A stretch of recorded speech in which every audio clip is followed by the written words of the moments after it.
매일 성경 묵상을 돕는 해설 가이드입니다. 안녕하세요. 묵상 코치입니다. 함께 읽고 나눌 말씀은 사무엘하 11장 1절에서 13절까지 말씀입니다. 다윗은 용사였지만 그에게도 약점이 있었습니다. 아몬과의 전쟁이 다시 시작되었지만 출전하지 않고 예루살렘에 머문 일이 계기가 되어 다윗은 큰 범죄를 저지르게 됩니다. 1절에서 5절 읽겠습니다. 그 해가 돌아와 왕들이 출전할 때가 되매 다윗이 요압과 그에게 있는 그의 부하들과 온 이스라엘 군대를 보내니 그들이 암몬 자손을 멸하고 랍바를 에워쌌고 다윗은 예루살렘에 그대로 있더라. 저녁 때에 다윗이 그의 침상에서 일어나 왕궁 옥상에서 거닐다가 그곳에서 보니 한 여인이 목욕을 하는데 심히 아름다워 보이는지라. 다윗이 사람을 보내 그 여인을 알아보게 하였더니 그가 아뢰되 그는 엘리암의 딸이요 햇사람 우리아의 아내 밧세바가 아니니까 하니 다윗이 전령을 보내어 그 여자를 자기에게로 데려오게 하고 그 여자가 그 부정함을 깨끗하게 하였으므로 더불어 동침하매 그 여자가 자기 집으로 돌아가니라. 그 여인이 임신함에 사람을 보내 다윗에게 말하여 이르되 내가 임신하였나이다 하니라. 1절에서 5절은 다윗이 범죄하는 내용입니다. 1절은 사건의 배경을 설명하는 부분으로 시간 배경은 해가 들어와 왕들이 출전할 때입니다. 이것은 전쟁할 때가 되었다는 의미로 우기가 끝나고 추수가 시작되는 봄이 되기 전에 시기를 가리킵니다. 고대 사회에서는 간습적으로 이 시기에 백성들을 소집하여 전쟁을 하였고 대개 왕들이 군대를 이끌고 나갔습니다. 하지만 반드시 왕이 출전해야 하는 것은 아니고 왕궁의 정무나 외교적인 일이 있으면 출전하지 않는 경우도 있었습니다.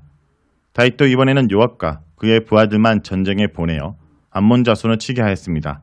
이 전쟁은 10장 14절에 언급된 전쟁의 연장으로 요압은 군대를 이끌고 랍바로 도망한 암몬을 치기 위해 출전하였고 암몬 자손을 친 다음에 랍바를 포위하였습니다. 요압은 암몬과의 두 번째 전쟁에서도 승리를 거두고 있었습니다.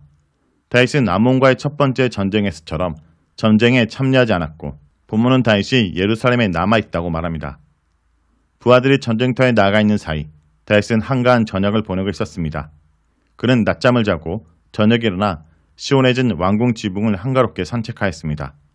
그러다 한 여인이 옥상에서 목욕하는 모습을 보았는데 그 여인은 매우 아름다운 외모를 가지고 있었습니다. 밧세바도 시원해진 옥상에서 햇빛에 따뜻한 물로 씻고 있었던 것으로 보입니다. 이를 보고 다윗이 그냥 지나칠지 아니면 사람을 보내어 데려올지 철저히 다윗의 선택이었습니다. 그러나 다윗은 아름다운 밧세바가 목욕하는 모습을 보고 그냥 지나치지 못하였고 사람을 보내어 누군지 알아보게 하였습니다. 이미 다윗의 마음에는 음욕이 자리를 잡고 있었습니다.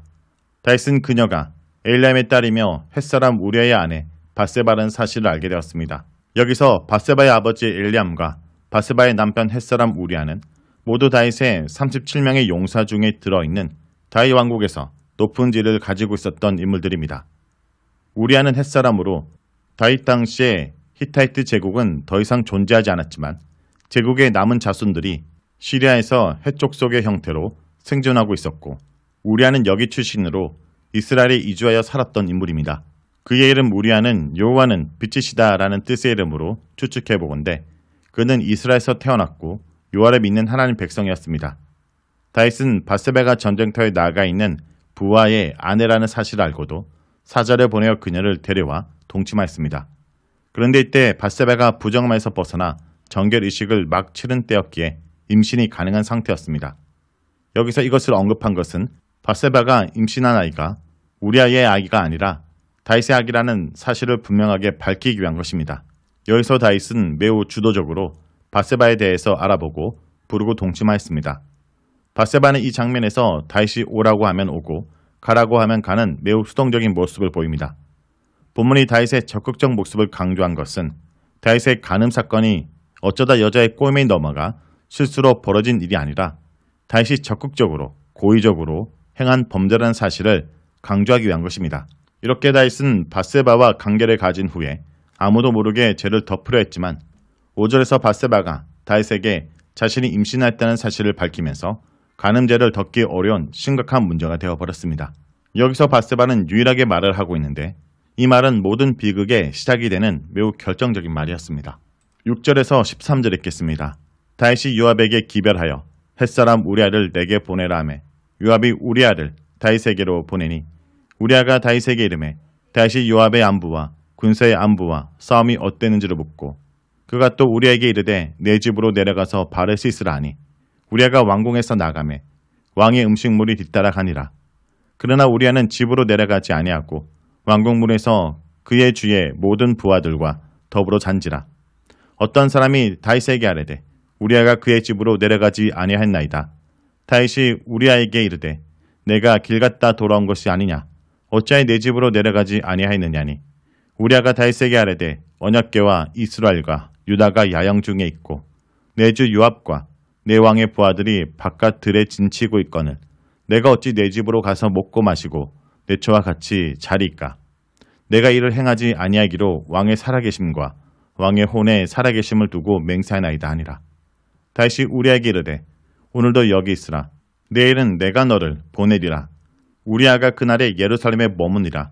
이튿날 다윗이 그를 불러서 그로 그 앞에서 먹고 마시고 취하게 하니 저녁 때에 그가 나가서 그의 주의 부하들과 더불어 침상에 눕고 그의 집으로 내려가지 아니하니라. 6절에서 9절은 다윗이 우리아를 불러들이는 내용입니다. 밧세바가 임신했다라는 소식을 들은 다윗은 요압에게 사람을 보내어 우리아를 자신에게 보내라고 명령합니다. 그리고 요압은 우리아를 다윗에게 보냅니다. 여기서 다른 설명은 일체 없이 사자를 보내고 우리아를 보내라고 명령하고 우리아를 보내는 것을 표현한 단순한 문장을 통해서 다윗이 매우 서둘러 우리아를 불러들였다는 것을 나타냅니다. 다윗은 우리아가 오자 요압의 안부와 군사들의 안부와 전쟁의 상황을 물었습니다.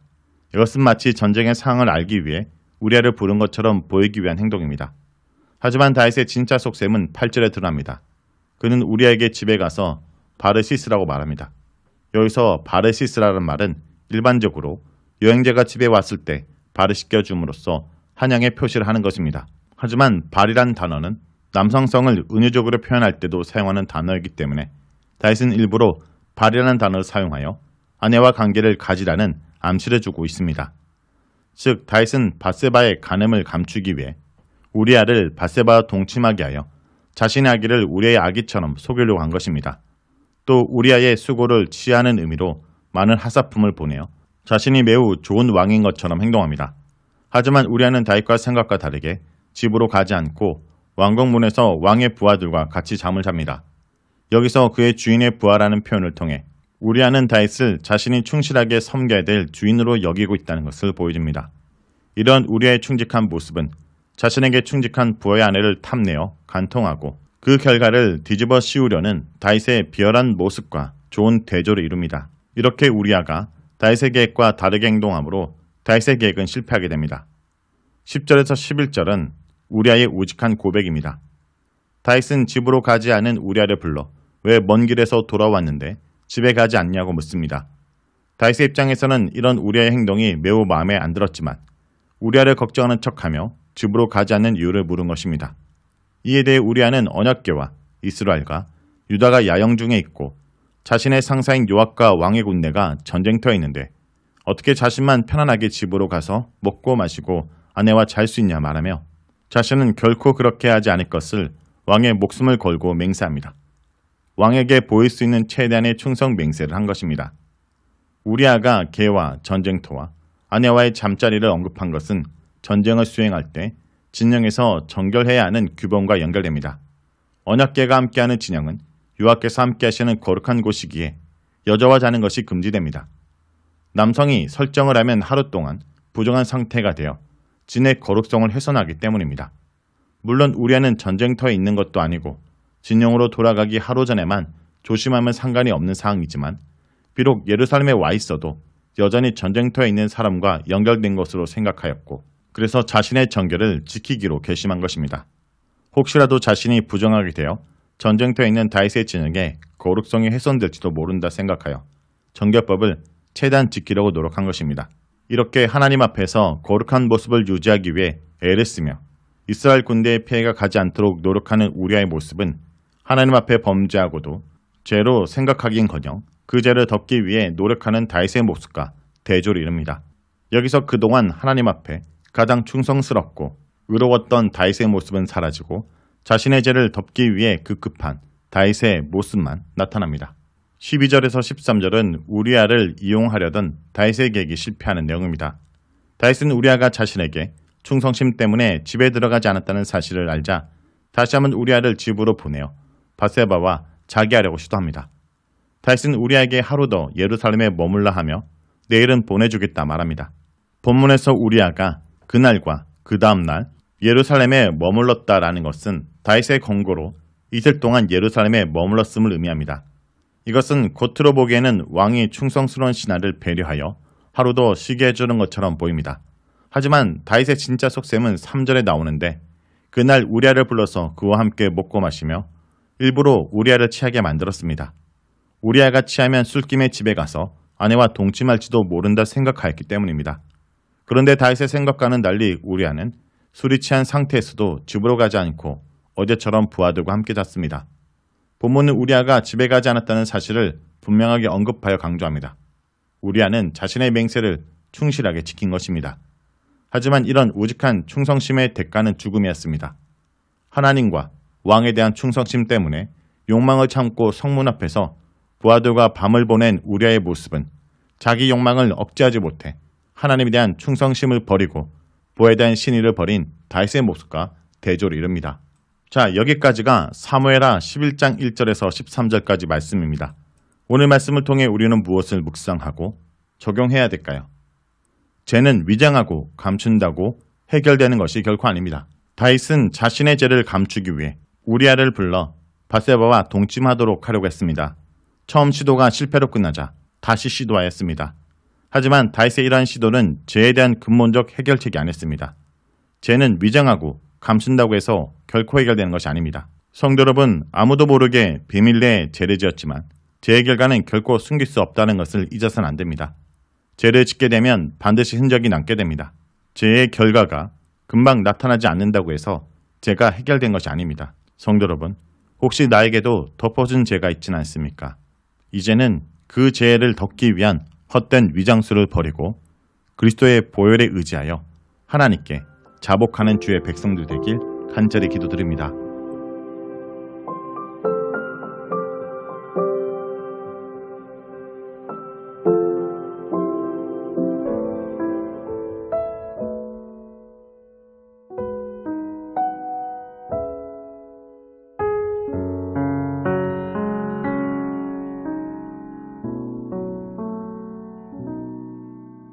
내 마음속 전부를 다시는 주님, 나 당신께 숨길 것 하나 없네.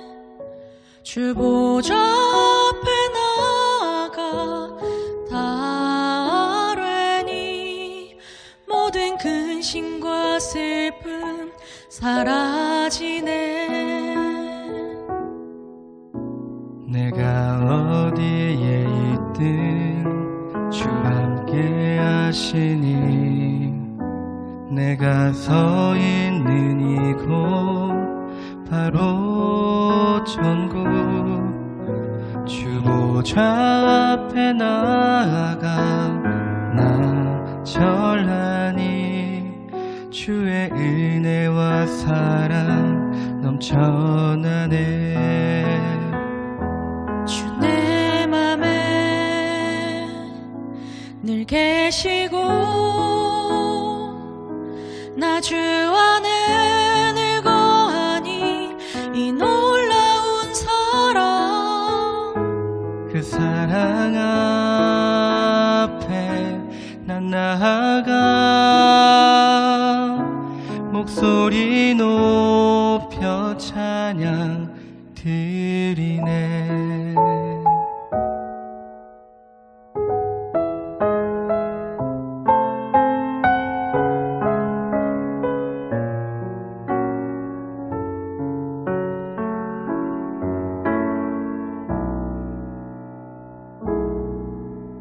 내가 어디에 있든 주 함께 하시니, 내가 서 있는 이곳 바로 천국. 주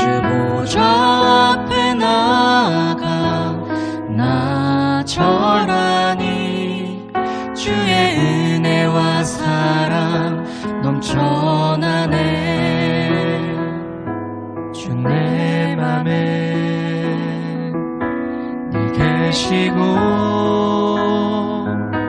나 주 안에 늘 거하니 이 놀라운 사랑 그 사랑 앞에 난 나아가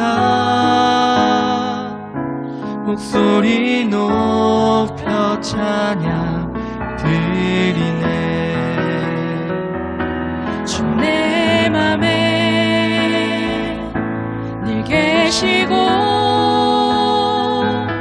나 주 안에 늘 거하니 이 놀라운 사랑 그 사랑 앞에 나 나아가 목소리 높여 찬양 드리네 그네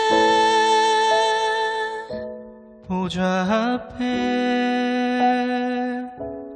나